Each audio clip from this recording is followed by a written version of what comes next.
오늘 우리에게 주시는 하나님의 말씀은 마가복음 16장 1절로 8절 말씀, 마가복음 16장 1절로 8절 말씀입니다. 제가 말씀을 봉독하겠습니다. 안식일이 지남에 막달라 마리아와 야고보의 어머니 마리아와 또 살로메가 가서 예수께 바르기 위하여 향품을 사다 두었다가 안식 후 첫날 매우 일찍이 해도 들 때에 그 무덤으로 가며 서로 말하되 누가 우리를 위하여 무덤 문에서 돌을 굴려주리요 하더니 눈에 들어 본즉 벌써 돌이 굴려져 있는데 그 돌이 심히 크더라. 무덤에 들어가서 흰 옷을 입은 한 청년이 우편에 앉은 것을 보고 놀라매 청년이 이르되 놀라지 말라. 너희가 십자가에 못 박히신 나사렛 예수를 찾는구나. 그가 살아나셨고 여기 계시지 아니하니라. 보라, 그를 두었던 곳이니라. 가서 그의 제자들과 베드로에게 이르기를 예수께서 너희보다 먼저 갈릴리로 가시나니 전에 너희에게 말씀하신 대로 너희가 거기서 배우리라 하라 하는지라. 여자들이 몹시 놀라 떨며 나와 무덤에서 도망하고 무서워하여 아무에게 아무 말도 하지 못하더라. 아멘.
예수님의 부활의 첫 목격자들은 여인들이었습니다.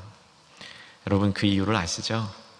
웃자고 답하면 여인들에게 전달되어야 빨리 소식이 전파되니까 그런 것이고, 정답, 진짜 이유를 말하자면 당시에 여인들은 증인으로서 자격이 없었습니다.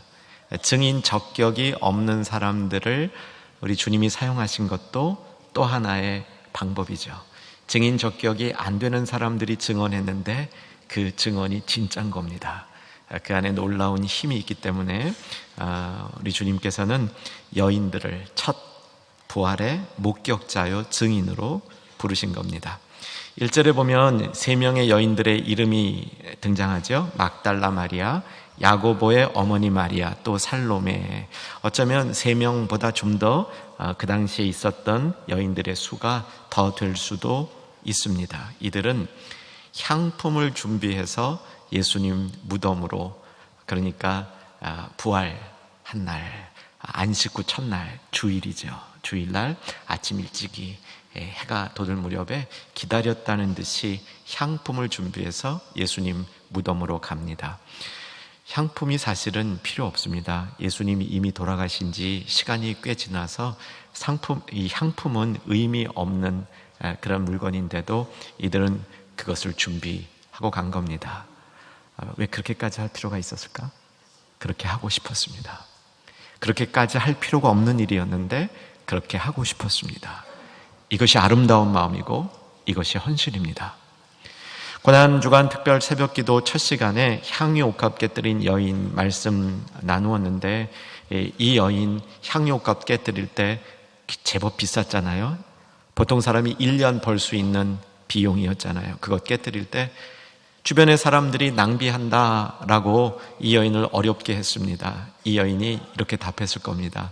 이렇게 하고 싶습니다. 저에겐 낭비가 아닙니다. 이 여인의 헌신의 모습은 향유 옥합 그냥 몇 방울 똑똑 떨어뜨린 것이 아니고 향유 옥합 속에 들어있었던 모든 향유를 예수님에게 부어드리되, 성경이 강조하고 있는 단어가 힘써 부어드렸다. 여러분, 향유 뿌리는데 뭐 이렇게 힘쓸 거 뭐 있어요? 그런데 이 여인은 그렇게 하고 싶었던 겁니다.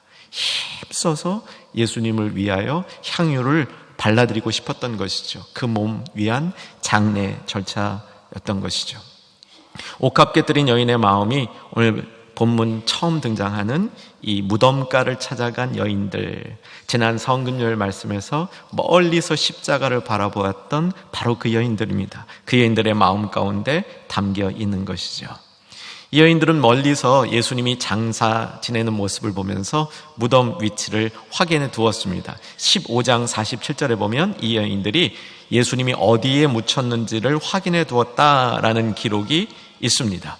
그리고 이렇게 이제 부활 주일, 그러니까 안식일 날은 꼼짝도 못하기 때문에 안식일이 끝난 바로 그 다음날 아침 일찌감치 이들이 달려가고 있는데, 이들에게 문제가 있는 겁니다. 당시의 무덤은 우리 한국식 무덤하고 전혀 다릅니다. 우리는 매장을 하기 때문에 땅을 파고 관을 넣고 땅을 덮으면 끝나지만, 이 예루살렘의 주변에 있었던 무덤들은 입식 무덤이라 그럽니다. 무덤 안으로 들어갈 수 있고 그 문이 있는 겁니다. 이 문을 둥그런 돌을 만들어서 돌을 굴려서 문을 닫는 겁니다. 그러니까 다시 돌을 굴리면 열 수도 있는 것인데, 문제는 돌이 굉장히 무겁다는 겁니다. 그래서 여인의 서너 명이서 움직일 수 있는 대상이 아닌 겁니다. 그것을 걱정하면서 이 여인들은 무덤에 가고 있는 것이죠. 본문 3절을 보고 확인합니다. 3절 같이 읽겠습니다. 서로 말하되 누가 우리를 위하여 무덤 문에서 돌을 굴려 주리요 하더니, 그런데 다음 절을 보니까 돌이 자동으로 굴러가 있었습니다. 여러분, 이 무덤이 추적해보면 아리마대 사람 요셉이 자기를 위하여 준비해둔 무덤입니다. 여러분, 아리마대 사람 요셉 누구인지 아시죠? 예수님이 십자가에 못 박혀 죽으신 다음에 그 시신을 빌라도에게 가서 당돌하게 달라 했던 사람입니다. 의인이라고 기록이 되어 있고 하나님 나라를 준비하는 자라 이렇게 되어 있습니다. 마가복음에도 우리 본문 조금 앞에 보면 43절로 이동해 보시면 같이 이 부분 43절 읽겠습니다. 아리마대 사람 요셉이 와서 당돌이 빌라도에게 들어가 예수의 시체를 달라 하니, 이 사람은 존경받는 공회원이요 하나님 나라를 기다리는 자라. 눈여겨봐야 될 것이 존경받는 공회원이라는 겁니다. 그러면 의문이 들죠. 예수님을 십자가에 못 박으라는 판결을 내릴 때 가야바의 법정에서 모든 공회원들이 모여서 예수님은 신성모독죄에 해당한다라고 예수님을 십자가에 못 박는 판결을 내릴 때 이 아리마대 요셉 사람은 어디에 있었습니까? 그 문제도 한번 같이 우리가 확인하고 갔으면 좋겠습니다. 자막으로 보겠는데 누가복음 23장 51절에서 53절, 괄호는 추가 설명입니다. 제가 읽겠습니다. 그들의 결의와 공회원들의 결의와 예수님을 죽이는 행사에 찬성하지 아니한 자라. 아리마대 요셉입니다. 그는 유대인의 동네 아리마대 사람이요 하나님 나라를 기다리는 자라. 그가 빌라도에 가서 예수의 시체를 달라 하여, 여러분 읽습니다, 이를 내려 세마포에 싸고 아직 사람을 장사한 일이 없는 바위에 판 무덤에 넣어두니. 새 무덤이고요, 바위에 팠다는 것은 아주 고급 무덤이라는 뜻입니다. 공회원인 아리마대 사람 요셉이 자기가 묻힐 자리였던 것 같아요. 골고다 언덕에서 멀리 떨어지지 않은 곳에 이 무덤이 있었던 것은 분명하고요, 바위를 깊이 파고 거기에 돌문을 세웠기 때문에 엄청나게 큰 돌문이 앞을 가로막고 있었는데 이게 자동으로 굴러가면서 열린 겁니다. 여인들이 좀 두려웠죠. 예수님 시신 그래도 가서 향품 발라드리려고 무덤 안으로 들어갑니다. 그런데 무덤에 누가 있었습니까? 청년이 있었습니다. 이 청년은 당연히 천사입니다. 하얀 옷을 입은 청년, 천사 이외의 다른 인물이라고 보기는 어려울 것 같습니다.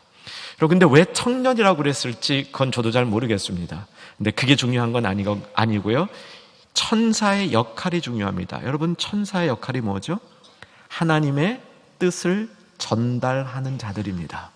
하나님의 뜻을 전달하는 이 천사 볼 때 하나님의 뜻이 큰 뜻이면 천사 중에서도 아주 높은 천사가 움직입니다. 예를 여러분 아마 기억하실 겁니다. 예수님이 이 땅에 태어나실 것이라고 마리아에게 그 수태고지라 그러죠. 예수님 잉태한 것을 알릴 때 어떤 천사가 나타났냐면 천사 중에 제일 높은 천사 누구죠? 가브리엘 천사가 나타났습니다.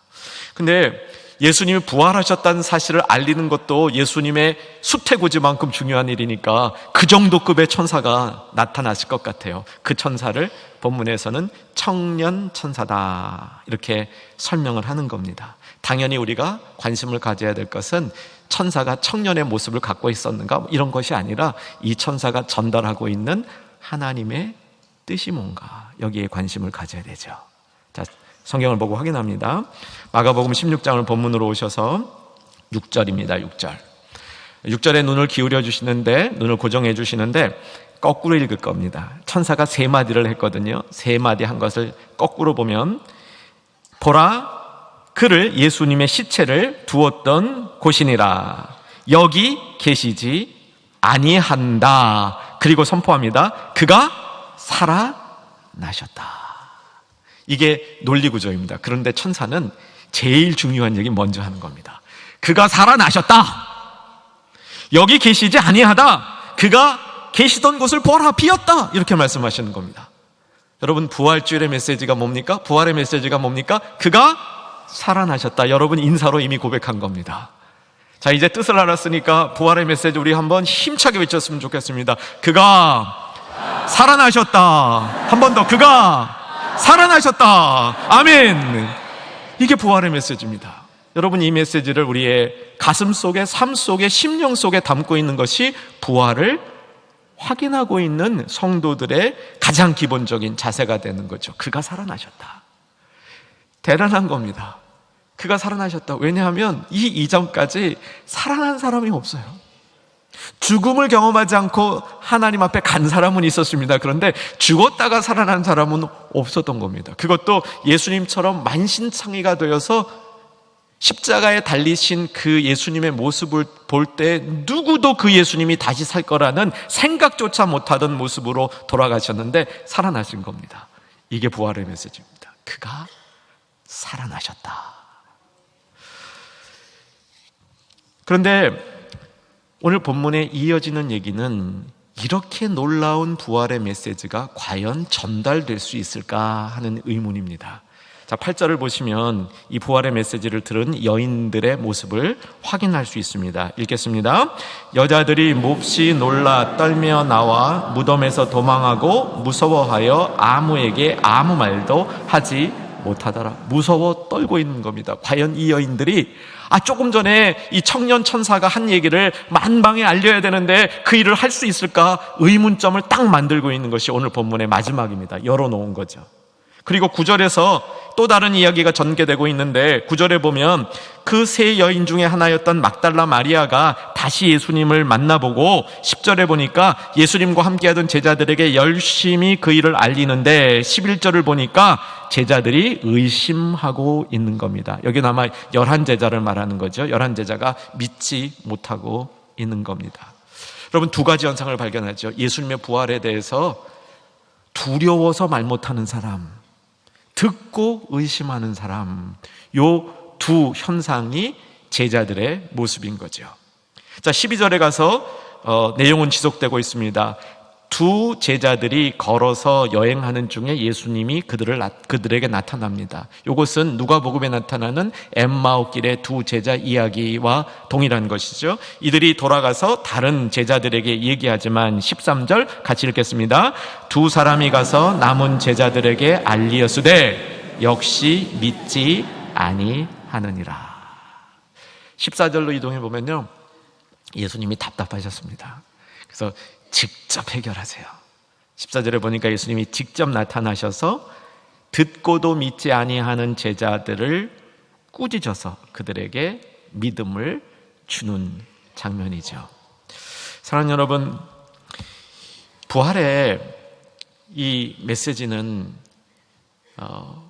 우리가 이 세상을 살아가는 동안 우리 신앙의 걸림돌이고 삶의 걸림돌인 두 가지 요소, 의심과 두려움을 물리치는 힘이 있습니다.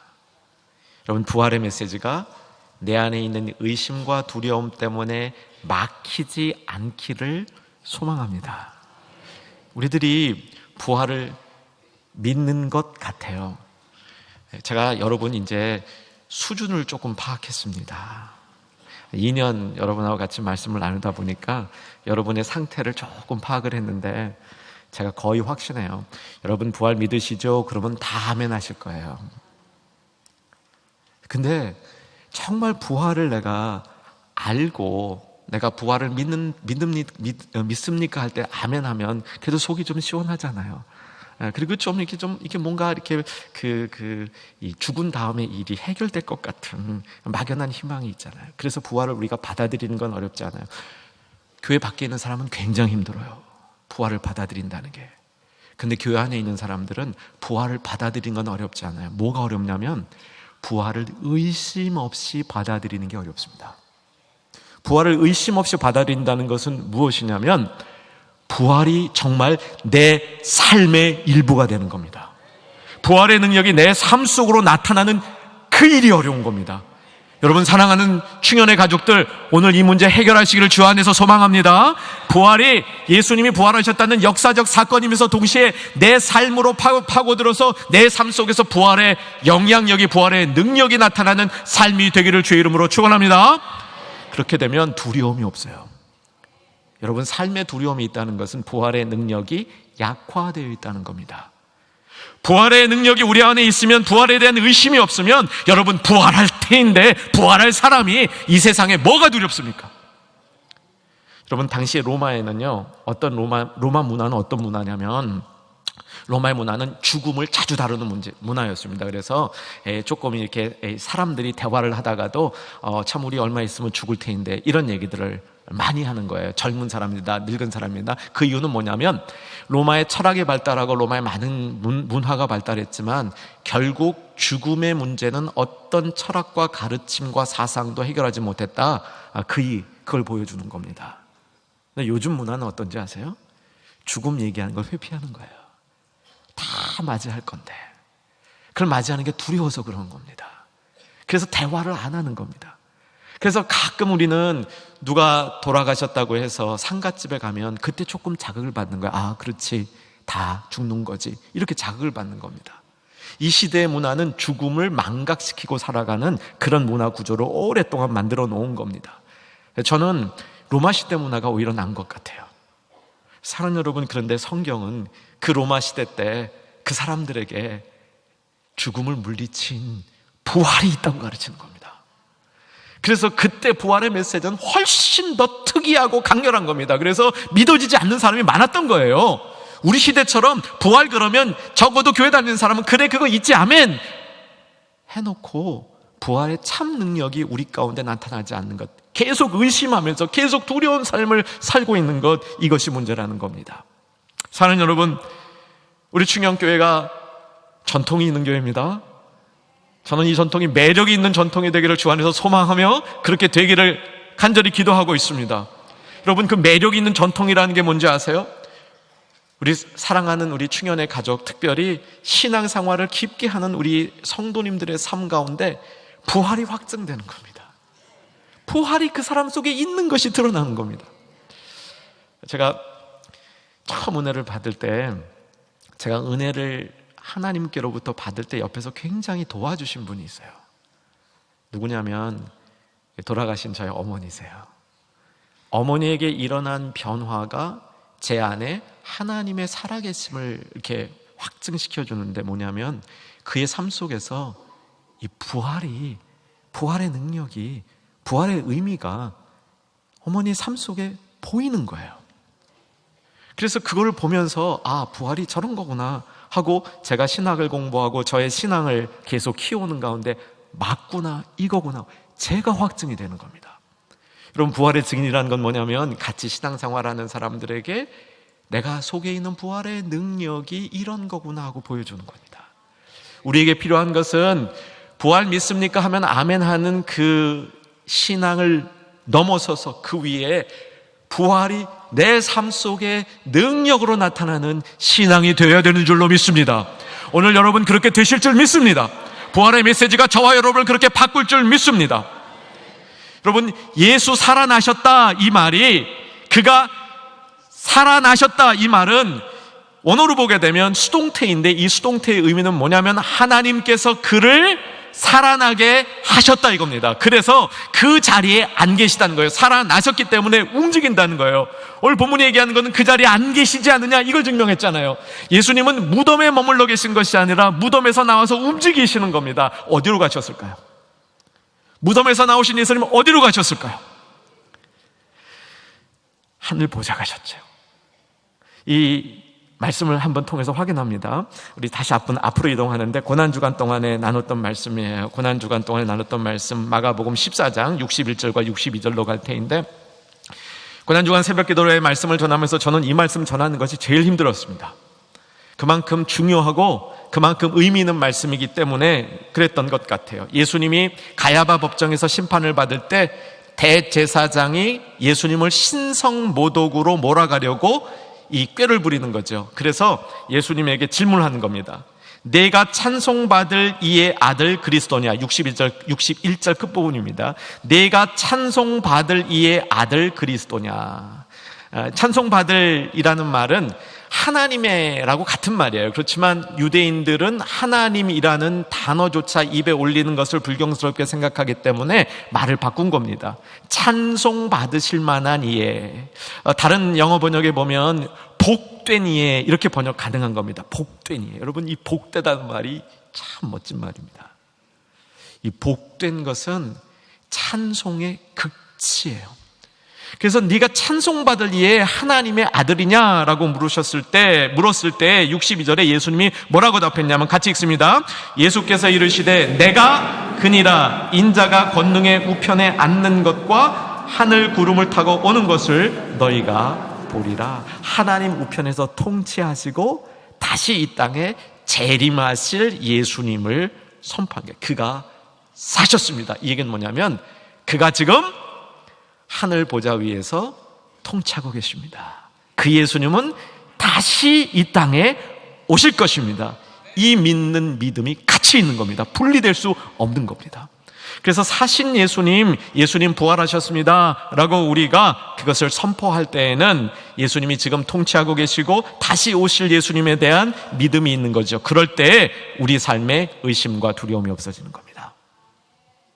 여러분, 부활 그러면 어떤 단어를 떠올리시냐면 좋으냐면, 저는 부활 그러면요 딱 두 단어를 연결시켜요. 부활 그러면 소망, 부활 그러면 생명. 어떠세요? 여러분, 받으실만 하면 빨리 받으시기를 주의 이름으로 축복합니다. 부활 그러면 소망, 부활 그러면 생명이에요. 근데 이게 보통 소망이 아닙니다. 산소망이에요. 산소망. 이것을 가장 잘 설명하는 그 성경책이 베드로전서입니다. 베드로가 느꼈던 소망은 이게 보통 소망이 아니에요. 산소망입니다. 우리 같이 한번 이 성경 찾아야 됩니다. 베드로전서 1장 3절 볼 때인데 377쪽 베드로전서 1장 3절로 이동하시면서 귀는 계속 저에게 주시기 바랍니다. 베드로가 예수님 돌아가실 때 가장 실수했죠. 그래서 예수님이 다시 사셨다는 얘기를 들었을 때 가장 기뻐했던 사람이 베드로, 그렇게 생각이 들어요. 그렇잖아요? 가장 잘못하고 가장 실수한 사람이 그 일이 회복됐을 때 제일 기쁜 겁니다. 예수님이 다시 사셨다는 얘기는 보통 사람들에겐 소망일지 모르지만 베드로에게는 그냥 소망이 아니고 무슨 소망? 산소망인 겁니다. 산소망. 그래서 베드로전서 1장 3절에서 산소망에 대해서 얘기를 하는데, 이 산소망은 베드로만 쓰는 단어로 제가 알고 있습니다. 자, 한번 1장 3절을 읽어요. 조금 복잡합니다. 집중해서 읽겠습니다. 시작. 우리 주 예수 그리스도의 아버지 하나님을 찬송하리로다. 그의 많으신 긍휼대로 예수 그리스도를 죽은 자 가운데서 부활하게 하심으로 말미암아 우리를 거듭나게 하사 산소망이 있게 하시며. 조금 힘들었죠? 자, 이렇게 보세요. 앞에 우리 주 예수 그리스도의 아버지 하나님을 찬송하리로다 그냥 떼어놓으세요. 이게 아까 예수님한테 대제사장이 뭐라고요? 내가 찬송받으실 이의 아들이냐, 하나님을 찬송받으실 이라고 얘기했죠? 그대로 나오는 겁니다. 하나님 아버지 찬송하리로다 나왔죠? 많은 긍휼도 그냥 제껴놓으세요. 나머지가 핵심입니다. 예수 그리스도를 죽은 자 가운데서 부활하게 하심으로. 부활을 통해서 뭐가 이루어졌냐면 우리가 거듭났다는 겁니다. 새 사람이 되었다는 겁니다. 생명이죠. 그런데 새 사람이 된 것이 바로 어디로 연결되냐면 산소망으로 연결됩니다. 이걸 압축하면 뭐냐면 부활하심으로 산소망이 생겼다, 이렇게 되는 겁니다. 여러분 깨달으신 분 따라 하십시다. 부활은 산소망이다. 아멘. 여기 부활은 산소망인 거예요. 그래서 우리가 부활의 능력을 가진 사람은 살아있는 소망을 갖고 있는 겁니다. 자, 이 살아있는 소망이라는 게 뭘까 궁금하시죠? 그냥 여러분 산소망 선포만 하고 마음에 담아도 뜻이 우리에게 들어와요. 이미 다 우리가 이해된 겁니다. 그런데 머릿속에 하나 더 넣어드리면 도움이 돼요. 4절에 보게 되면 우리를 거듭나게 하사, 우리가 새로운 새삼 얻었을 때 소망이 있을 뿐만 아니라 썩지 않고 더럽혀지지 아니하고 쇠하지 아니하는 수식어되고 유업을 있게 하는 거예요.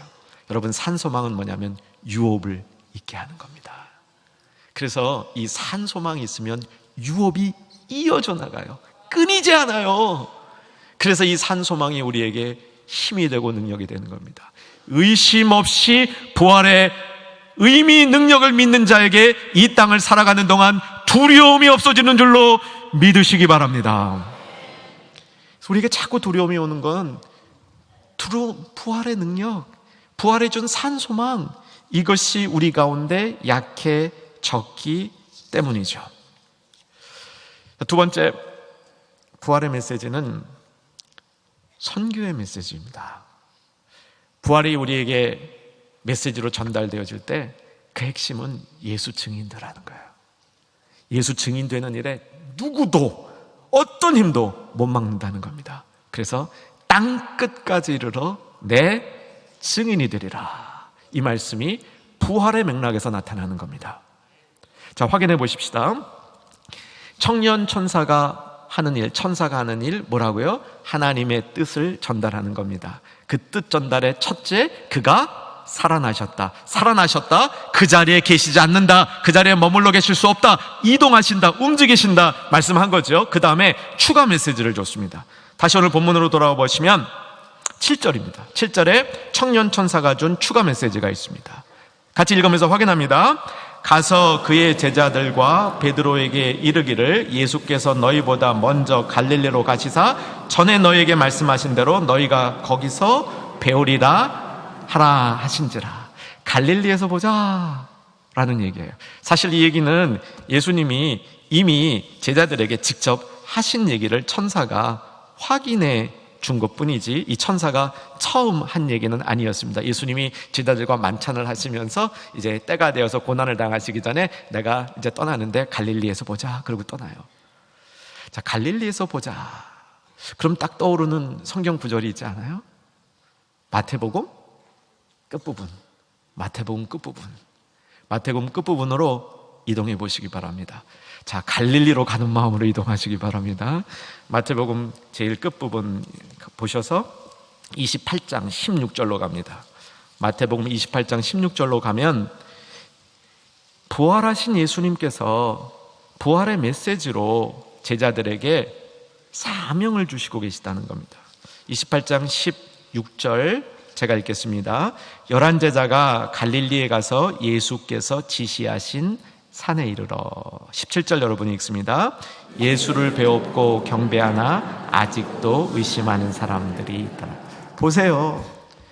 11 제자가 예수님, 부활하신 예수님 몇 번 만나고 갈릴리로 예수님 만나러 가서도 이게 맞나? 하고 의심하는 거예요. 이렇게 부활을 이해하는 게 쉽지 않습니다. 의심 없이 부활을 받아들이는 게 쉽지 않아요. 사랑하는 여러분, 깊이 있는 부활 신앙 갖고 계시는 충현의 가족 되기를 주의 이름으로 축원합니다. 그래서 이 의심하고 있는 제자들에게 예수님이 주신 거예요. 다 믿음이 완벽하게 생겨가지고 완성품이 된 제자들에게 가서 너희는 모든 족속으로 제자를 삼으라 이렇게 주신 게 아니고 아직도 의심하고 있는 연약한 제자들, 저와 여러분 같은 제자들에게 이 명령을 주시는 겁니다. 18절 제가 읽습니다. 예수께서 나와 말씀하여 이르시되 하늘과 땅의 모든 권세를 내게 주셨으니 이제 그 권세를 가지고 내가 너희들에게 명하노니, 여러분 읽습니다. 그러므로 너희는 가서 모든 민족을 제자로 삼아 아버지와 아들과 성령의 이름으로 세례를 베풀고 내가 너희에게 분부한 모든 것을 가르쳐 지키게 하라. 볼지어다 내가 세상 끝날까지 너희와 항상 함께 하시리라. 여러분, 증인되는 사명을 부활의 맥락에서 주신 거예요. 부활의 메시지에서 예수 증인되는 거, 나가서 제자 삼고 나가서 복음 전하고 하나님이 함께 하시는 것을 경험하고 입증하라 하신 이 명령을 뺀다면 부활의 메시지는 반쪽 메시지밖에 안 되는 겁니다. 자, 미리 정리해 보면요, 부활의 의미는 그가 살아나셨다, 그 자리에, 죽음의 자리에 계시지 아니하다, 이게 부활의 메시지의 의미입니다. 효과는 뭡니까? 산 소망을 갖게 된 게 효과입니다. 그러면 부활의 메시지를 받은 사람은 뭐 해야 됩니까? 증인되어야 되는 겁니다. 이게 부활의 세 가지, 부활 신앙의 요소인 거죠. 우리나라가 참 복된 나라다, 이런 얘기를 종종 합니다. 아마 나이 드신 분들은 쭉 젊은 시절을 보내오면서 뭐 우리나라가 복된 나라인가 이런 생각 안 하셨을 것 같아요. 가난한 나라였고 전쟁을 겪은 나라였고 사람들의 마음이 갈라진 나라였습니다. 저도 그 시대에 이렇게 자라서 일찍이 미국에 이민을 갔는데, 미국에서 이민 생활하면서 저는 정말 깨달았어요. 우리나라가 복된 나라다. 왜 복된 나라라고 깨달았냐면, 세계 선교 역사 가운데 대한민국 땅만큼 복음이 열매를 맺은 땅이 또 없어요.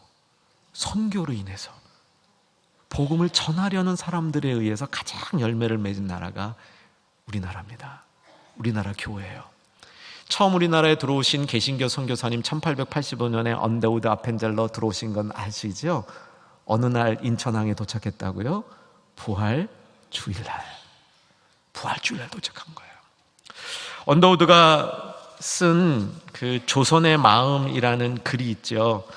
이것이 도착하면서 썼다 뭐 이런 얘기는 있지만 그런 것 같진 않아요. 도착한 날 이 글을 쓰신 것 같진 않지만 언더우드 선교사님의 마음은 거기에, 그리고 그 당시에 우리나라의 모습은 그 글 가운데 잘 담겨 있습니다. 주여, 지금은 아무것도 보이지 않습니다.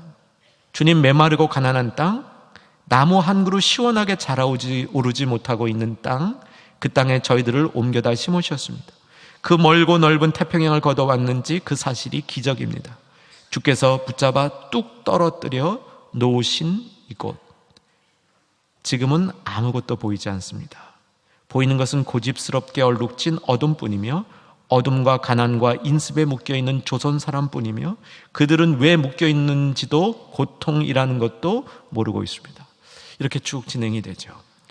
그의 절규는 조선의 마음이 보이지 않습니다. 제가 해야 될 일도 보이지 않습니다. 이렇게 시작된 거죠.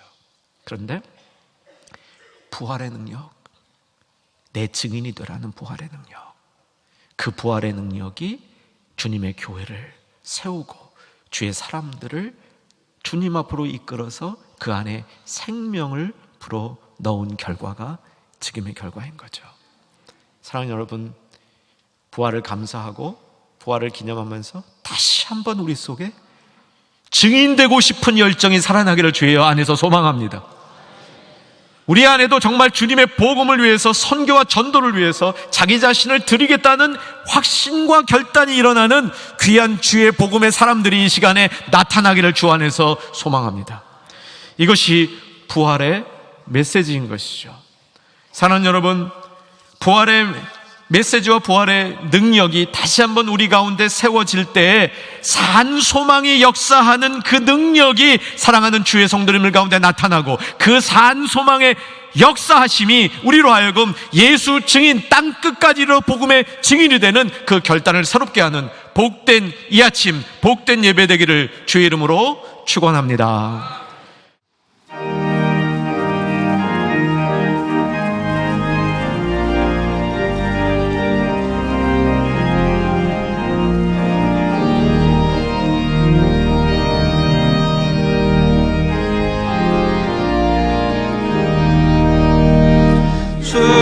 주님께 영광, 다시 사신 주,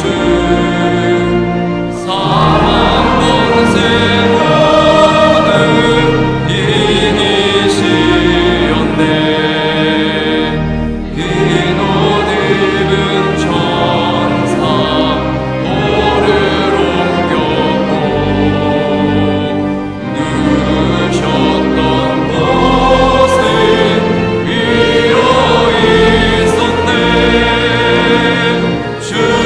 주님께 영광, 다시 사신 주, 사망 권세 모든 이기시었네.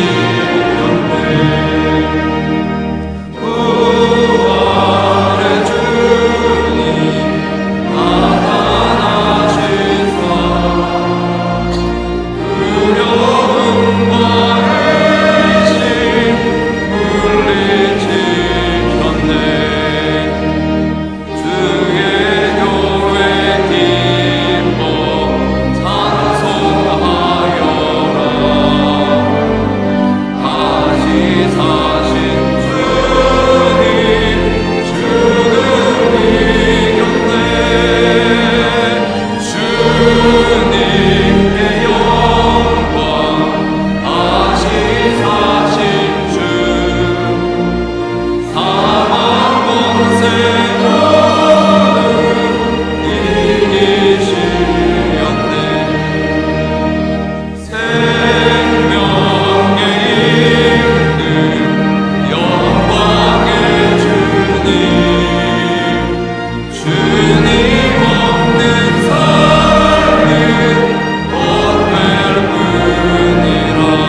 부활하신 구주 예수 그리스도의 은혜와 하나님 아버지의 크신 사랑과 성령님의 내주교통 위로 충만케 하심이 부활의 소망, 산소망 붙들고 주께서 주신 사명 감당하기로 결단한 주의 백성들 위에, 그들의 가정 위에 이제로부터 영원토록 함께 있을지어다.